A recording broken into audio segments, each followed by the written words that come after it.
Au centre de notre système solaire se trouve l'étoile qui rythme notre vie sur Terre, le Soleil. Sa surface est parsemée de violentes éruptions, de champs magnétiques et de mystérieuses taches sombres. C'est une gigantesque boule de plasma qui dégage énormément d'énergie. D'où vient l'incroyable puissance du Soleil? Comment notre étoile est-elle née? Cette énergie phénoménale pourrait-elle un jour consumer notre planète? Sa puissance est à la fois source de vie et de destruction. Pour répondre à ces questions, nous allons explorer l'intérieur du Soleil.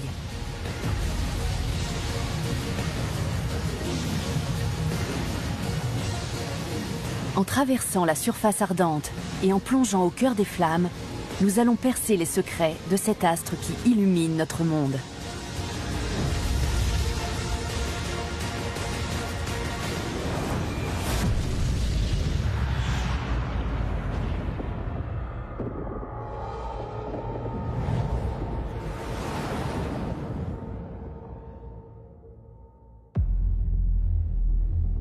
Située à 150 millions de kilomètres de la planète Terre, une véritable source d'énergie cosmique régit toute vie dans notre monde.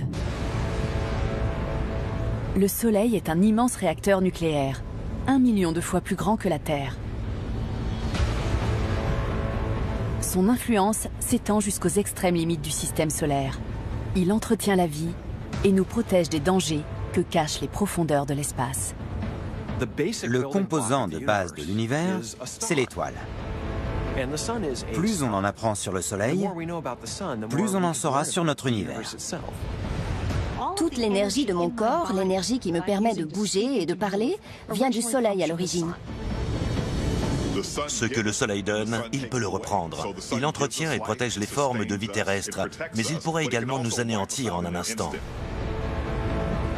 Sous son apparence de gigantesque boule de feu, cette étoile est en réalité une sorte de moteur très complexe. Sa surface est un océan de plasma déchaîné. En dessous se trouve une zone intensément brillante sur laquelle on aperçoit plusieurs taches solaires.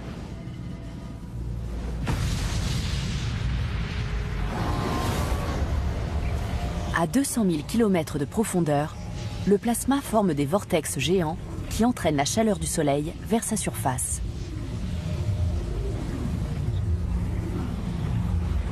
Et dans le noyau, une fournaise nucléaire produit une énergie équivalente à 100 milliards de tonnes de dynamite par seconde.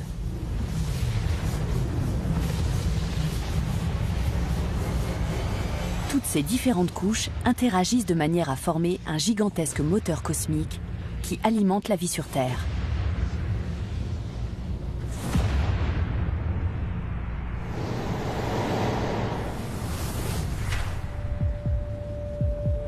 Mais une telle énergie présente de réels dangers.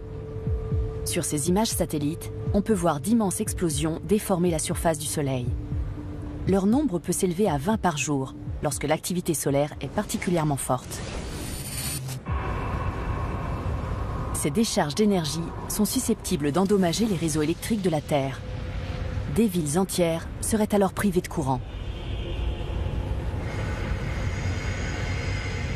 Les violentes réactions qui animent l'intérieur du Soleil se manifestent par des radiations, des forces magnétiques et des déplacements de matière d'une ampleur colossale, dont les effets pourraient avoir des conséquences catastrophiques sur notre planète. Ce n'est pas une invention sortie tout droit d'un film hollywoodien. Ce sont des phénomènes récurrents, dont les plus puissants pourraient un jour paralyser notre civilisation.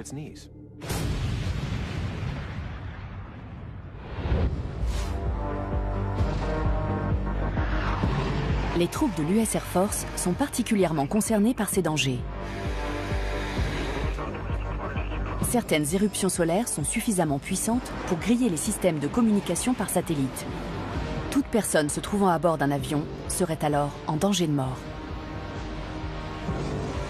C'est pourquoi le personnel du 2e escadron météorologique observe l'activité solaire 24 heures sur 24 et 7 jours sur 7.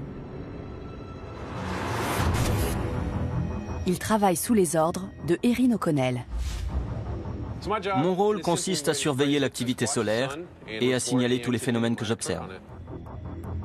Mais certaines éruptions solaires peuvent surgir sans prévenir. La surface du Soleil est formée d'une couche de plasma extrêmement volatile de 2500 km de profondeur. Elle est traversée par des champs magnétiques très puissants qui remontent depuis l'intérieur du Soleil.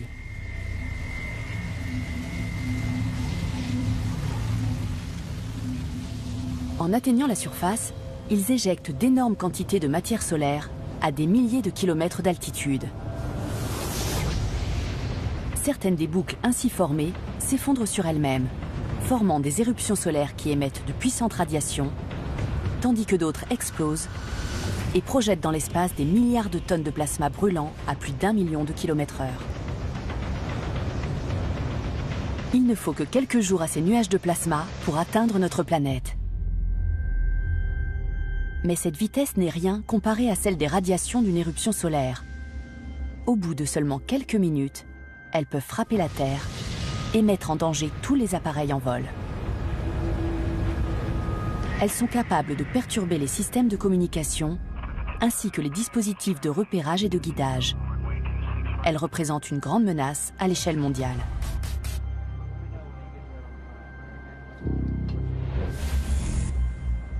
Erin O'Connell garde donc son télescope braqué en permanence sur le Soleil, à l'affût du moindre changement d'activité. Là, on a remarqué une zone qui est suffisamment lumineuse pour produire une éruption solaire. Mais elle n'est pas assez grande pour l'instant. On va continuer à la surveiller. L'US Air Force n'est pas la seule organisation qui observe ces phénomènes. À plusieurs millions de kilomètres de la Terre, des satellites de la NASA transmettent à leur base des images du Soleil. Ils ont une vue encore plus claire de la zone très agitée qu'Erin O'Connell a repérée.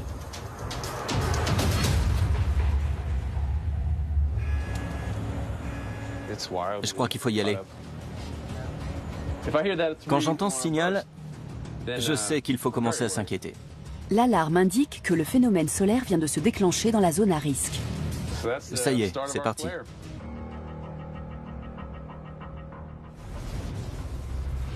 Cette éruption a été provoquée par la remontée d'un puissant champ magnétique. Pour connaître son origine, il faut plonger à 200 000 km de profondeur sous la surface du Soleil.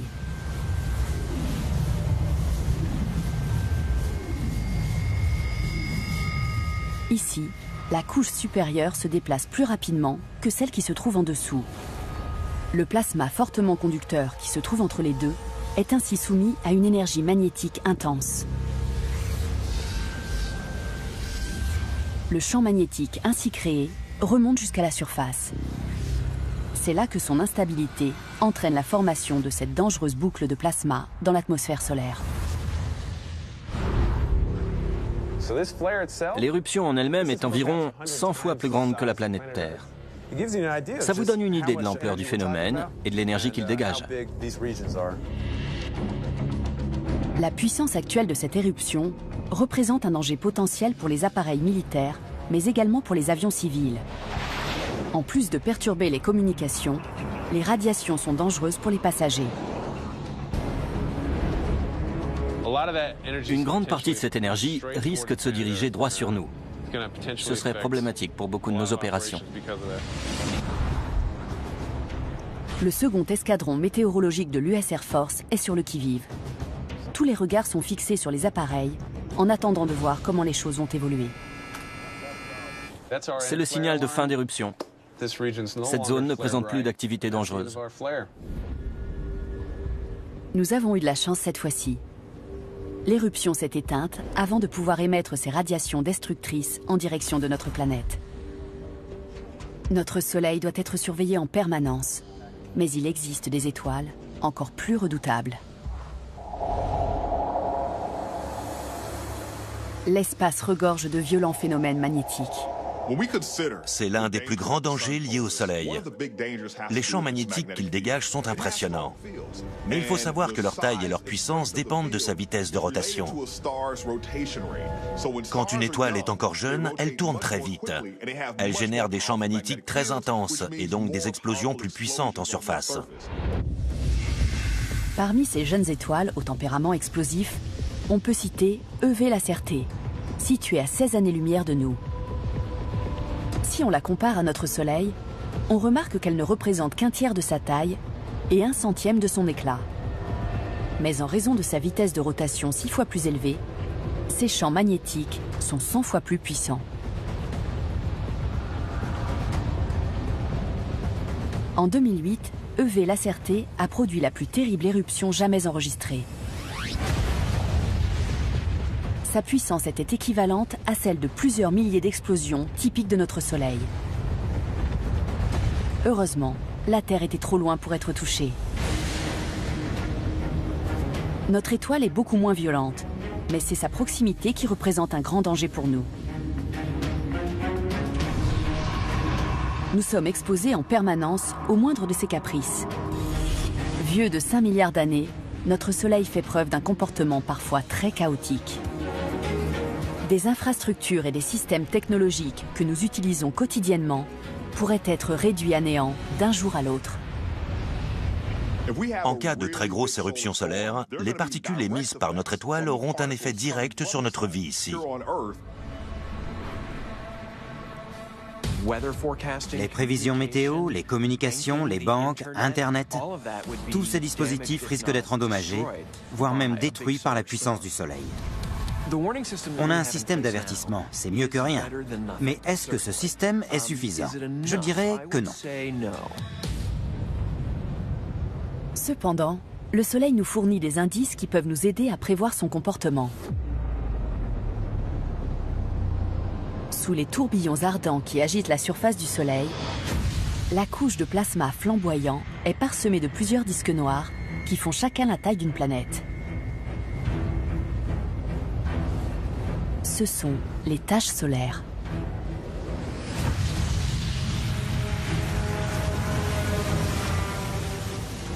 Mais il ne s'agit là que de la partie émergée de l'iceberg. Ces zones sombres sont en réalité bien plus profondes qu'elles n'en ont l'air. Elles s'enfoncent à plusieurs milliers de kilomètres dans la couche de plasma.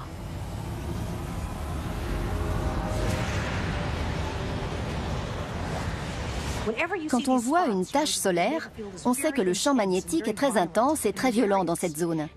C'est également lié aux éruptions et à d'autres phénomènes qui éjectent de la matière solaire. Mais au moment où nous apercevons ces disques sombres depuis la Terre, il est peut-être déjà trop tard. En revanche, si nous comprenions comment les taches solaires se forment, nous pourrions peut-être prévoir le danger plus facilement. À l'université de Birmingham, Bill Chaplin cherche une solution pour que les systèmes d'alarme nous préviennent plusieurs jours à l'avance, au lieu de seulement quelques minutes. Dans ce but, Bill estime qu'il faut non seulement observer le Soleil, mais aussi l'écouter. Là, je suis juste en dessous de la surface visible du Soleil. Les gaz sont soumis à de fortes turbulences, avec des changements de pression fulgurants. Ça crée un son très distinctif. On a donc décidé de mesurer les effets des ondes sonores à l'intérieur du Soleil.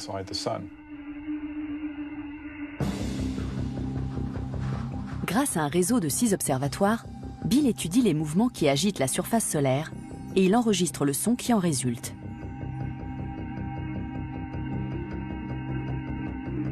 Cette analyse en temps réel nous révèle ce qui se passe au cœur du plasma.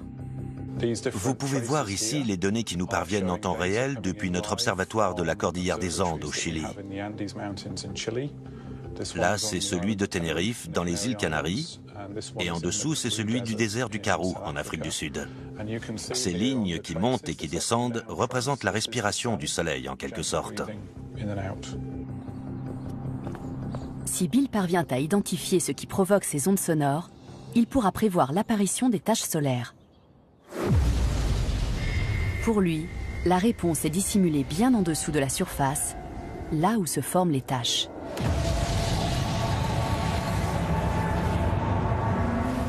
À 60 000 km de profondeur, un phénomène de convection fait tourbillonner le plasma en d'immenses figures ovoïdes.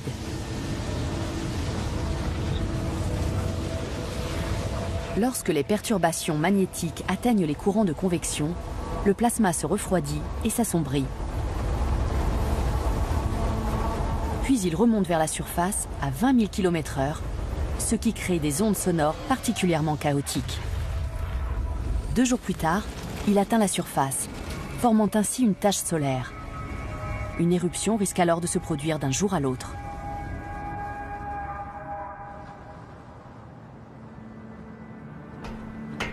Pour Bill, il est relativement facile d'enregistrer les sons en provenance du Soleil. Le véritable défi consiste à comprendre ce qu'ils signifient. Le Soleil émet ce type de notes en permanence, mais de légers changements de fréquence au niveau du son nous indiquent une modification de l'état interne du plasma. Quand le Soleil devient un peu plus actif, les notes ont tendance à monter légèrement dans les aigus. Mais si l'activité solaire diminue, les ondes deviennent moins bruyantes et le son est plus grave. Il s'agit maintenant d'anticiper le comportement solaire plusieurs jours avant qu'il ne se manifeste. On travaille actuellement sur la possibilité de prévoir les phénomènes solaires futurs. Plus on écoutera le Soleil, mieux on le comprendra. Les taches solaires sont peut-être la clé permettant de percer les mystères de notre étoile. Mais elles mettent également en relief les particularités de notre système solaire par rapport au reste de l'univers. Au fil de notre évolution sur Terre, on a développé une perception un peu biaisée. On estime que les conditions dans lesquelles on vit sont une norme universelle. Mais en réalité, il existe plusieurs spécificités inhabituelles dans notre environnement immédiat. Par exemple, on n'a qu'un seul Soleil, alors que dans le reste de l'univers, on trouve surtout des systèmes stellaires binaires, c'est-à-dire avec 2 étoiles. Et quand 2 étoiles évoluent ensemble pendant des millénaires, il est rare qu'elles le fassent dans une relation d'égal à égal. À environ 90 années-lumière de la Terre, il existe un exemple de cohabitation stellaire particulièrement déséquilibrée. Le corps astral, appelé VW Céphée, est en fait constitué de 2 étoiles liées. La plus petite des deux se nourrit de l'énergie de l'autre, comme un parasite. Les champs magnétiques produits par ces étoiles sont particulièrement violents, et leurs taches solaires sont extrêmement nombreuses. C'est pourquoi cette obscurité caractéristique recouvre plus de la moitié de la surface de VW Céphée.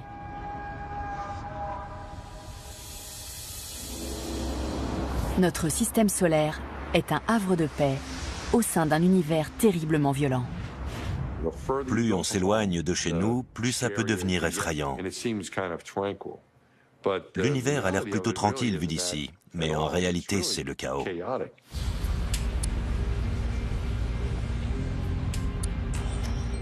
Notre îlot de tranquillité cosmique dépend entièrement du Soleil qui se trouve en son centre. Notre étoile contient 99% de la masse totale du système solaire et elle produit 9 millions de fois plus d'énergie en 1 seconde que les États-Unis n'en consomment en 1 an. La source de cette formidable puissance réside au cœur du Soleil.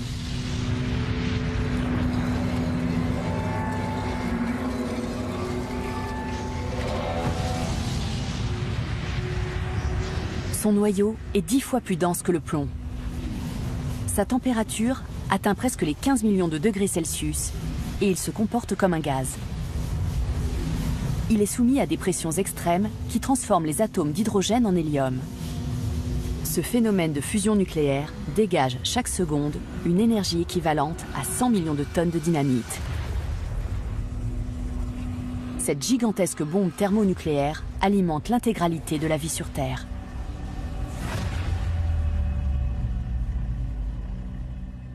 Chaque fois qu'on allume la lumière en se levant le matin ou qu'on démarre sa voiture, on se sert d'une énergie qui a été générée par le Soleil, puis emmagasinée sur notre planète pendant des dizaines ou des centaines de millions d'années.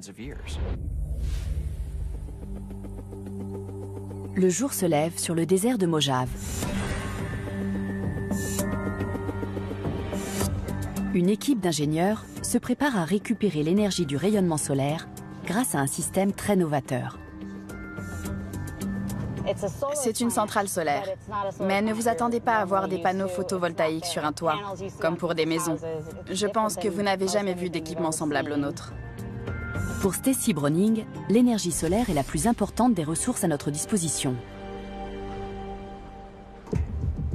Pour capter les rayons du soleil, Stacy et ses collègues se servent de 340 000 miroirs. Ils font chacun la taille d'une porte de garage et ils sont répartis sur une surface de plus de 13 km². Ce dispositif s'appelle le parc solaire. Ils n'absorbent pas l'énergie du soleil. Ce sont des miroirs.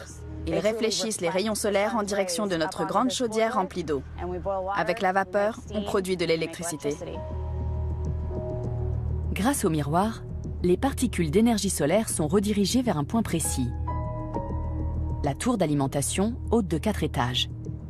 L'eau qu'elle contient est chauffée à 500 degrés Celsius. L'énorme quantité de vapeur ainsi produite fait tourner 3 grandes turbines qui génèrent de l'électricité. Pour exploiter le rayonnement solaire avec cette méthode, il faut faire preuve d'une très grande précision. Si les miroirs ne sont pas correctement alignés, les turbines s'arrêtent.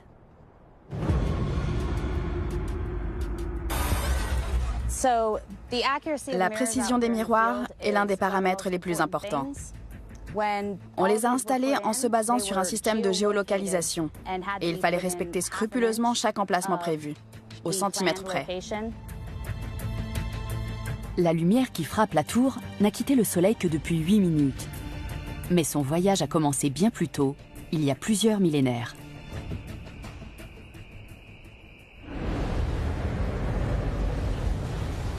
Avant que la lumière ne puisse émerger de la surface solaire, elle doit subir une surprenante transformation. Tout commence au cœur de l'étoile.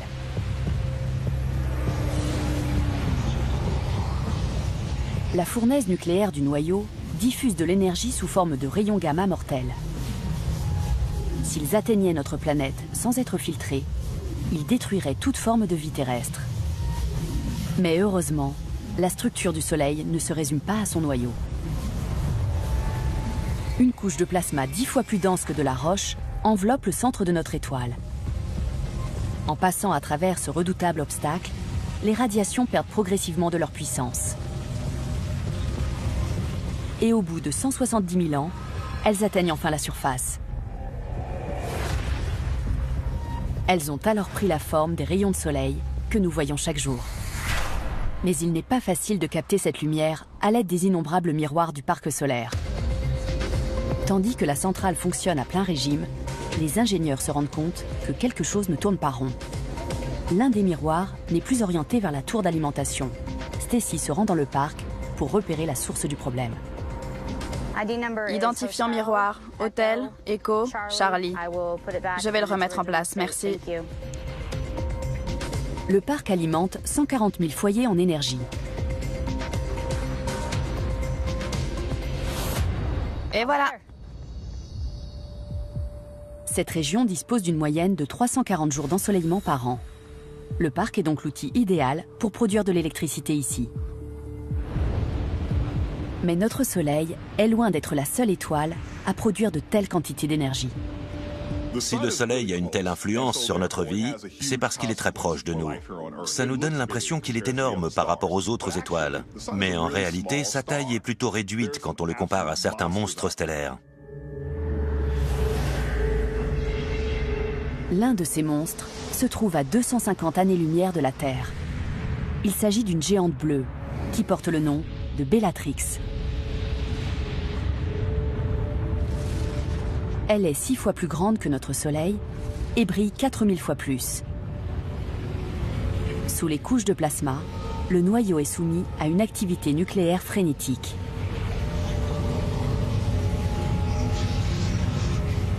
Bellatrix consomme son carburant avec une telle violence que son existence prendra fin très tôt. Si la durée de vie de notre Soleil était ramenée à une journée, Bellatrix ne brillerait que pendant quelques minutes.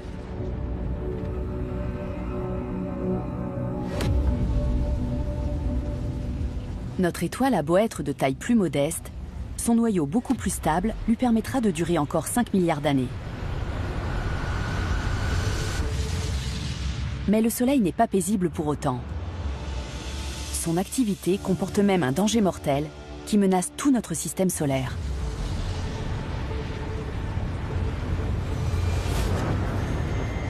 Une fois de plus, il faut plonger au centre de cette étoile pour comprendre pleinement son potentiel de destruction.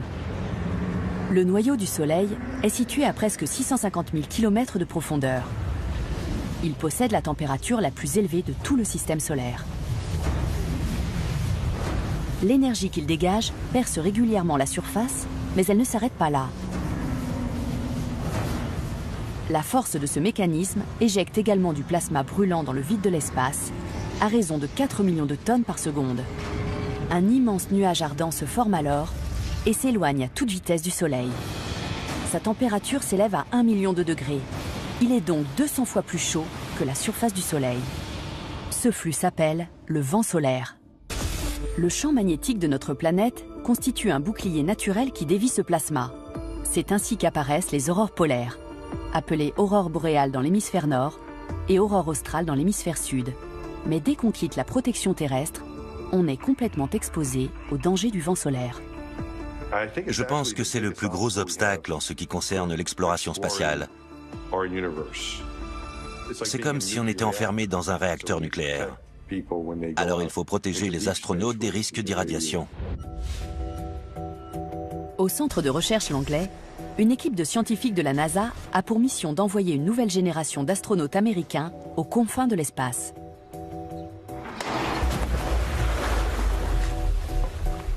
Jeff Serro cherche comment les protéger contre les radiations solaires. Le Soleil représente un énorme danger pour les astronautes.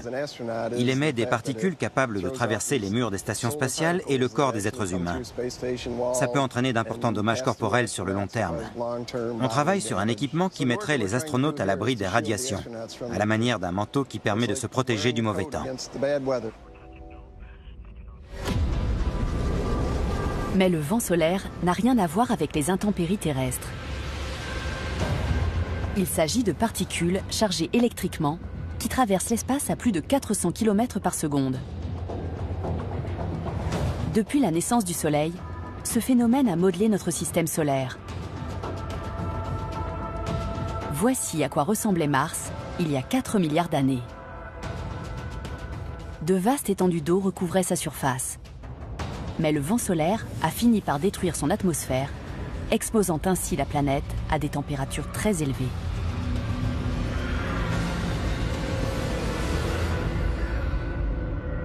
Tout être humain qui s'aventure dans l'espace est soumis à ce danger permanent. Reçu 5 sur 5. Terminé. Jeff et son équipe doivent donc trouver un moyen de protéger les astronautes contre les effets du vent solaire. Aujourd'hui, ils testent un tout nouveau dispositif. Vous venez d'être averti d'un risque de bombardement solaire qui aura lieu dans 20 minutes. Veuillez finaliser l'abri au maximum, le plus rapidement possible. Il s'agit d'une cabine de sécurité où les astronautes peuvent s'abriter des pics de radiation. Bien, c'est parti. On ne peut pas construire un gros abri pesant, parce que ça coûte très cher d'envoyer des objets lourds dans l'espace, environ 4 ou 5 000 $ par kilo. Alors on essaie de construire quelque chose avec ce qu'on a déjà.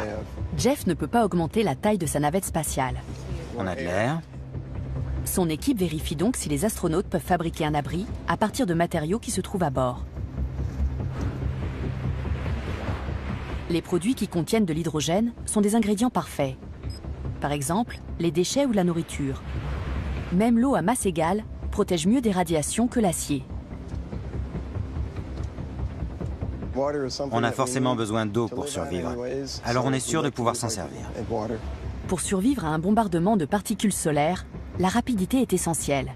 Les astronautes doivent construire leur abri en moins de 20 minutes. Sinon leurs corps seront soumis aux radiations potentiellement mortelles. 16 minutes et 41 secondes, ce qui est un délai convenable pour une alerte de type vent solaire. Si j'en avais l'occasion, j'aimerais beaucoup aller dans l'espace. Les radiations ne seraient pas une source d'inquiétude pour moi, parce que je me dirais, beaucoup de gens font en sorte d'assurer ma sécurité. Les voyages spatiaux comportent de nombreux risques. Celui-ci est bien connu de nos équipes et on travaille dur pour y remédier. Il existe également d'autres risques, mais les astronautes sont suffisamment courageux pour les braver. Jeff et ses collègues cherchent des moyens de se protéger des dangers inhérents à notre système solaire. Mais le reste de la galaxie comporte une menace encore plus mortelle. Le rayonnement cosmique. Quand une étoile explose à des centaines d'années-lumière de nous, elle dégage des particules très dangereuses qu'on appelle des rayons cosmiques. En atteignant la Terre, une seule de ces infimes particules peut avoir autant d'énergie qu'une balle qui file à 150 km/h. Si les particules cosmiques arrivaient sur Terre sans rencontrer le moindre obstacle, leur vitesse et leur énergie seraient susceptibles d'endommager notre ADN. Mais nous sommes protégés par un allié inattendu. On a parfois tendance à voir le Soleil comme un ennemi à cause de tous les dangers qu'il représente. Mais il faut savoir que les champs magnétiques qui provoquent tous ces phénomènes nous protègent également de la menace des rayons cosmiques.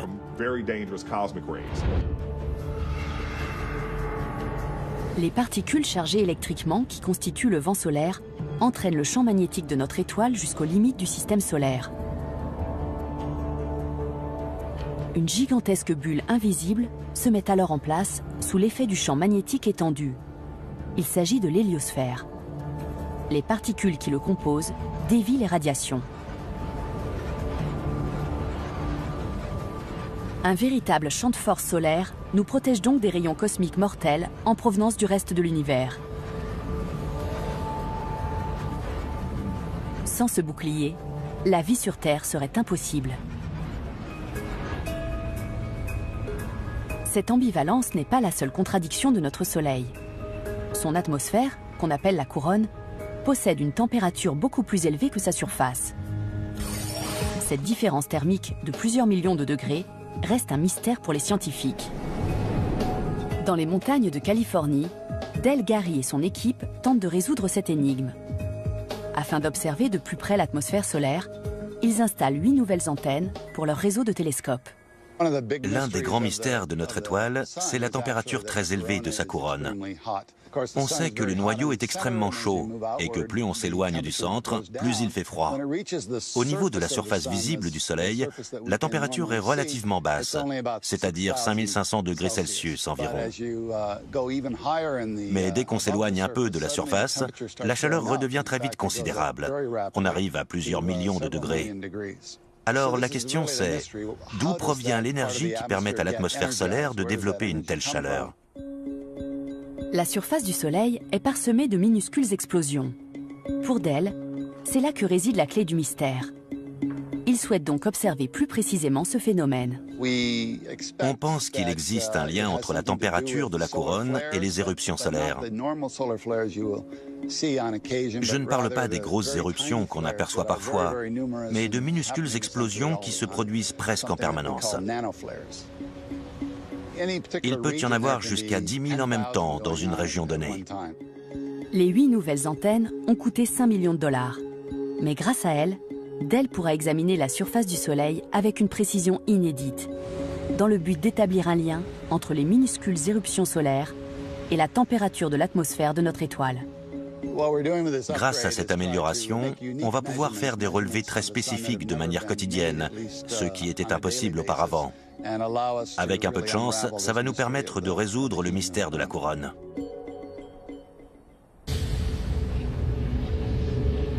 Le Soleil est à l'origine de toutes les planètes du système solaire et il rend possible la vie sur Terre, peut-être la seule vie qui existe dans l'univers.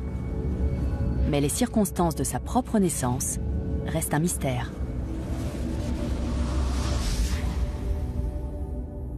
Plus on en saura sur notre Soleil, mieux on comprendra l'univers lui-même. D'où vient notre étoile? Comment va-t-elle évoluer à l'avenir? Pour le savoir, il faut comparer notre Soleil avec les autres étoiles avoisinantes. En analysant ces données, on en apprendra davantage sur notre passé et avec un peu de chance sur notre futur. Les experts pensent que le Soleil est apparu il y a presque 5 milliards d'années. Notre système solaire n'était alors qu'un tourbillon chaotique de gaz et de poussière. Voici comment les choses se sont sans doute passées. Au cœur de cet immense nuage, un embryon d'étoile commence à se former à partir de cette matière en suspension. Au fil du temps, la pression augmente considérablement au centre de ce tourbillon et la température s'élève à plus de 10 millions de degrés. Il ne manque plus qu'une étincelle pour lancer la réaction en chaîne qui fera naître le Soleil. Les astronomes comme Chat Hull rêveraient de pouvoir assister à ce type de spectacle. C'est difficile d'obtenir des images d'étoiles très jeunes parce qu'elles sont cachées derrière des nuages de poussière et de gaz très denses. Même les télescopes comme Hubble ne peuvent pas percer cette enveloppe. Alors il faut se servir d'un autre type d'appareil pour essayer d'entrevoir ce qui se passe au cœur de cet amas nébuleux.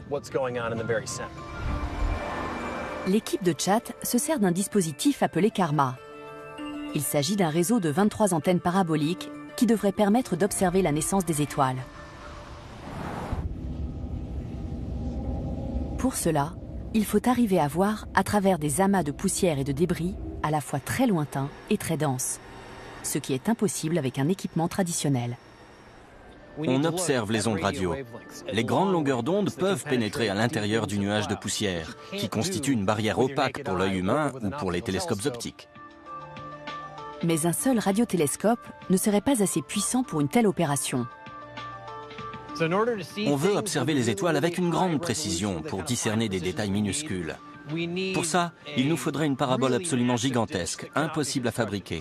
Alors, dans le cadre de projets comme le réseau Karma, on se place dans un endroit suffisamment étendu et on installe plusieurs petites antennes qui sont toutes reliées ensemble. Comme ça, elles peuvent fonctionner comme une immense parabole d'1 kilomètre de diamètre. Chat Hull se lance dans le nettoyage des instruments qui se situent au cœur des paraboles. Ce sont eux qui vont permettre d'observer des étoiles en pleine formation à des années-lumière de la Terre. C'est un phénomène complexe. Les étoiles n'apparaissent pas comme par magie. Elles se développent progressivement au sein de ces immenses nuages. C'est ce processus qui reste un mystère et que nous essayons d'analyser avec ces radiotélescopes. Pour l'instant, personne n'a pu assister à la naissance d'une étoile. C'est un phénomène qui peut prendre des milliers d'années. Mais apparemment, les paraboles ont repéré quelque chose. À 500 années-lumière de la Terre, au cœur d'un nuage de gaz, Chat vient de repérer une proto-étoile. Ça, c'est incroyable. Il s'agit d'un astre du même type que notre Soleil, sur le point de se former. L'écran nous montre ce qui est caché par les débris du nuage stellaire. C'est exactement ce qu'on cherchait. Un jour, cette petite boule d'énergie ressemblera peut-être à notre Soleil. Pour l'instant, elle est complètement dissimulée par plusieurs couches de gaz et de poussière. Elle est indissociable de cet immense amas nébuleux. C'est uniquement grâce au réseau Karma qu'on peut passer à travers cette bulle opaque. Mais il manque un ingrédient essentiel à cette étoile en devenir. La fusion nucléaire n'a pas encore commencé. C'est la définition d'une proto-étoile. Elle a démarré son processus de formation, mais son noyau n'est pas encore entré en phase de fusion nucléaire. Au cours des dernières phases de sa formation, la pression qui s'exerce sur la proto-étoile devient progressivement insoutenable. C'est comme si l'Everest écrasait une voiture. Lorsque la température atteint les 15 millions de degrés, la fusion nucléaire se déclenche à l'intérieur du noyau.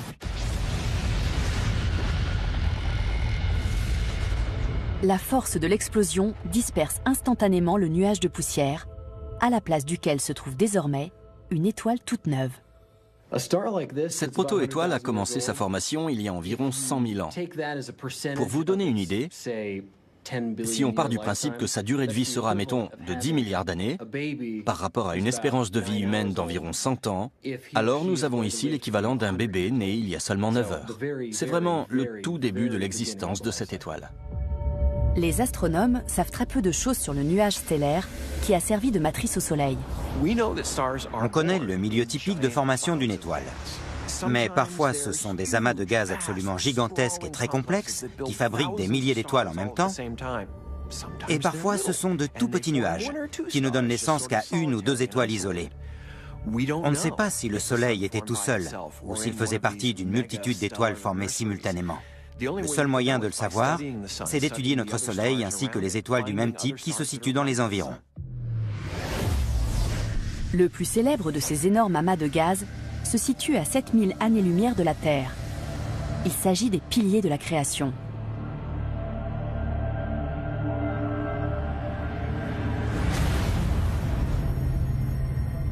Derrière ces couches de gaz impénétrables se trouvent des milliers d'étoiles, ainsi que des nuages de poussière extrêmement sombres.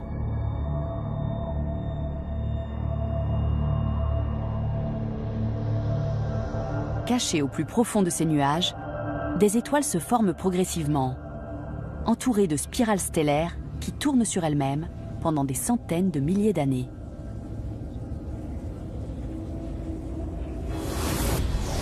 Un jour, ces étoiles posséderont peut-être un système de planètes semblable au nôtre. Mais d'ici là, notre Soleil sera probablement arrivé au terme de son existence. Toute cette énergie qui alimente la vie sur Terre depuis sa création n'est pas éternelle. Et le moment venu, le Soleil s'éteindra. Il faut bien garder à l'esprit que les étoiles sont un peu comme des êtres humains. Elles naissent, elles évoluent et elles meurent. Quand on regarde le Soleil et qu'on réfléchit à notre existence, on peut y voir une certaine ironie du sort. C'est notre étoile qui rend possible la vie sur Terre grâce à sa lumière et son énergie. Mais un jour, elle détruira notre planète et mettra fin à toute forme de vie terrestre. C'est pour cette raison que les recherches de Chat Hull ne se limitent pas à la naissance des étoiles. Leur mort peut également fournir des informations très précieuses sur la formation de l'univers. C'est une sorte d'immense cycle de la vie à l'échelle cosmique. D'un côté, on a des étoiles qui se forment au milieu de grands amas de poussière, et de l'autre, des étoiles qui meurent en provoquant parfois une supernova. On appelle supernova le phénomène qui se produit quand une étoile massive termine son existence par une explosion extrêmement puissante. Le scénario est le suivant. Lorsque tout le carburant du noyau en fusion a été consommé, la composition chimique de l'astre est alors radicalement différente. Au lieu de contenir simplement de l'hydrogène, ses couches internes débordent d'éléments lourds, du carbone, du néon, de l'oxygène, du silicium et du fer dans le noyau. L'étoile est alors devenue tellement dense qu'elle ne peut plus soutenir sa propre masse. Elle s'effondre sur elle-même, puis explose. Ces fragments sont alors éparpillés dans toute la galaxie. Mais la mort d'une étoile ne se résume pas simplement à une destruction. Elle fait partie du cycle cosmique. Celles-là sont vraiment énormes. Vous avez quelques exemples de supernovas ici. Ce genre d'explosion dégage une puissance considérable. Ça crée une énorme onde de choc qui percute les nuages de gaz et de poussière environnants. En traversant violemment ces couches de matière, l'onde de choc déclenche parfois le processus de formation d'une étoile. Une supernova peut donc être considérée soit comme la fin, soit comme le début de ce fameux cycle. Une supernova est peut-être à l'origine de la formation de notre Soleil. Mais les scientifiques pensent qu'un phénomène différent se produira au moment de sa mort. Une fois que l'hydrogène contenu dans le noyau aura été entièrement consommé, le Soleil passera en phase de post-combustion. Le noyau se contractera en diffusant une chaleur considérable. Cela déclenchera un processus de fusion au niveau des couches externes qui se mettront à brûler les unes après les autres. Ce sera alors le début d'une mort très lente. Le Soleil se mettra à grandir jusqu'à devenir une géante rouge. Il engloutira la Terre dans les flammes de son enveloppe, qui continuera de s'étendre jusqu'à ce qu'elle soit entièrement consumée.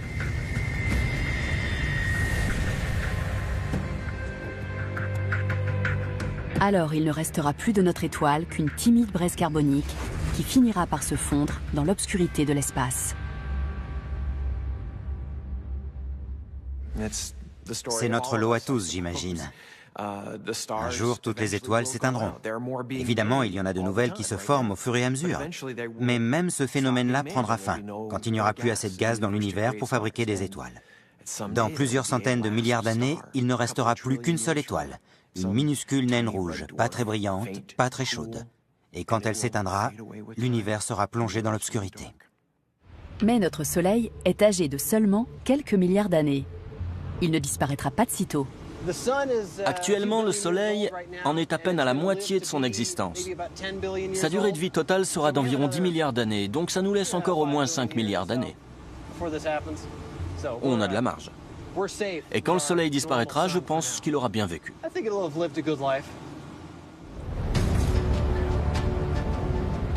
Pour l'heure, le Soleil nous protège et nous offre sa lumière et sa chaleur. L'existence du Soleil correspond à un certain cycle, et celle de notre planète également. En tant qu'habitants de la Terre, nous faisons partie de ce cycle. Peut-être qu'on ne pourra jamais comprendre parfaitement tous ces phénomènes, mais nos connaissances en physique, en mathématiques et en astronomie nous permettent d'apprendre chaque jour de nouvelles choses. Et je pense que c'est très important pour notre avenir. Notre Soleil est une machine cosmique extrêmement sophistiquée. Son noyau produit d'énormes quantités d'énergie grâce à la fusion nucléaire. Ses couches de plasma brûlant filtrent les radiations. Et son atmosphère crée une immense enveloppe protectrice qui englobe la totalité du système solaire. Cette étoile continuera d'éclairer la vie sur Terre pendant des milliers et des milliers d'années. Nous devons juste apprendre à accepter les dangers liés à son côté obscur.